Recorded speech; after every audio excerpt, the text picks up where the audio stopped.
नमस्कार, मैं पायल बंसल फिर आपके सामने हाजिर हूँ एक नई कहानी के साथ में। एक परिवार होता है जिसमें बुजुर्ग होते हैं, यानी कि माता पिता होते हैं, बेटा बहू होते हैं, पोता पोती होते हैं। 6 लोगों की फैमिली होती है।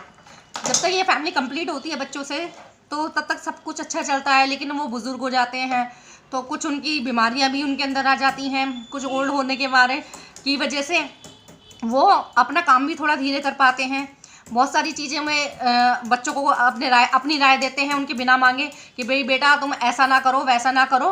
तो वो रोक टोक सी भी कहीं ना कहीं उन बच्चों को पसंद नहीं आती है, बेटा बहू को। लेकिन वो अपने पेरेंट्स को कभी रोकते नहीं है या कोई उनसे वो नहीं करते हैं कि आपको बुरा लगे। मतलब वो अपने माता पिता को कोई जवाब नहीं देते हैं, ना बेटा ना बहू, अच्छे से फैमिली चल रही होती है। लेकिन वो जा कर के ये चीज़ नोटिस करते हैं कि कहीं ना कहीं हमारी वजह से हमारे बच्चों की लाइफ में डिस्टर्बेंस आ रही है। तो वो ये सोचते हैं कि हमें खुशी लानी चाहिए अपने घर में और बच्चों की लाइफ भी अच्छे से चले। तो इसलिए वो डिसीज़न लेते हैं कि हम लोग एक वृद्धाश्रम चले जाते हैं और कभी कभी यहाँ पर भी आया करेंगे मिलने बच्चों से, या कभी कभी रहने भी आएंगे। तो ये डिसीज़न लेते हैं वो अपने बच्चों को अपने पोता पोती के सामने, जब सब लोग रात को एक साथ बैठ के खाना खा रहे होते हैं तब मैं वो सुनाते हैं।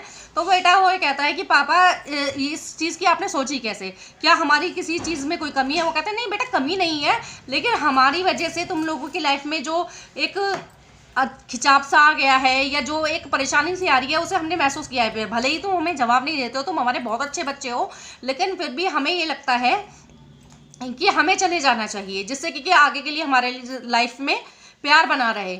हम जब भी आए तो तुम एक रेस्पेक्ट दो, एक टाइम हो तुम्हारे पास में, तुम्हारी निगाहों में हमारे लिए इंतज़ार हो, प्यार हो, हम ये चाहते हैं।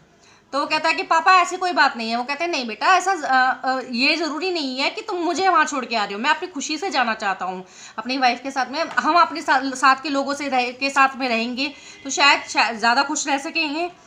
तो वो कहता है कि देख लीजिए पापा, फिर अब आपकी मर्जी है, लेकिन समाज वाले क्या कहेंगे? वो कहते हैं कि कोई भी कुछ कहे तो तुम मेरे पास भेज देना, मैं उसे अपने आप देखूंगा, उसमें तुम्हारा कोई मैटर नहीं आएगा। तो वो कहता है कि पापा हमारे बच्चे क्या सोचेंगे फिर, चलो समाज की बात खत्म हो गई। तो वो कहते हैं कि मैं तुम्हारे बच्चों के सामने इसलिए ही बात की थी जिससे कि मैं उन्हें बता सकूं कि भाई तुम्हारे पेरेंट्स की वजह से नहीं से परेशान होकर हम नहीं जा रहे हैं। बस ये सोच करके जा रहे हैं कि सबको अपनी अपनी लाइफ को अपने अपने तरीके से जीने का अधिकार है। हम यहाँ रहेंगे तो किसी ना किसी चीज़ से रोक टोक करेंगे और हम अपने आप को भी नहीं बदल पाएंगे। बदलने की हमने बहुत कोशिश की लेकिन नहीं ऐसा हुआ। तो उस चीज़ को ख़त्म करने के लिए, अपने घर का प्यार बनाए रखने के लिए, उसे बढ़ाने के लिए हम ये स्टेप ले रहे हैं। तो बेटा इसलिए तुम कभी भी अपने पेरेंट्स की इस बात को लेकर के बेइज्जती नहीं करना कि तुमने दादा दादी को वृद्धाश्रम भेजा था। ये कह देते हैं और अगले दिन वो वृद्धाश्रम चले जाते हैं। तो आस पड़ोस के लोग उन्हें कहने लगते हैं, रिश्तेदार कहने लगते हैं भाई तुमने अपने पेरेंट्स को वृद्धाश्रम भेज दिया। वृद्धाश्रम में भी जो लोग रह रहे होते हैं तो कहते हैं कि आजकल की औलाद ही बदतमीज़ हो गई है। तो वो क्या करते हैं कि एक दिन सबको बुलाते हैं उस वृद्धाश्रम में, एक छोटा सा प्रोग्राम रखते हैं गेट टुगेदर का कि भाई जिस दिन को है इस बात की, बेटा तुम भी बुला लाना और यहाँ पर भी मुझे लोग जैसे कहते हैं मैं। तो उन्होंने उस गेट टुगेदर में खुल करके खड़े होकर के ये कहा होता है कि ज़रूरी नहीं है कि बच्चे ही अपने माँ बाप को वृद्धाश्रम भेजें।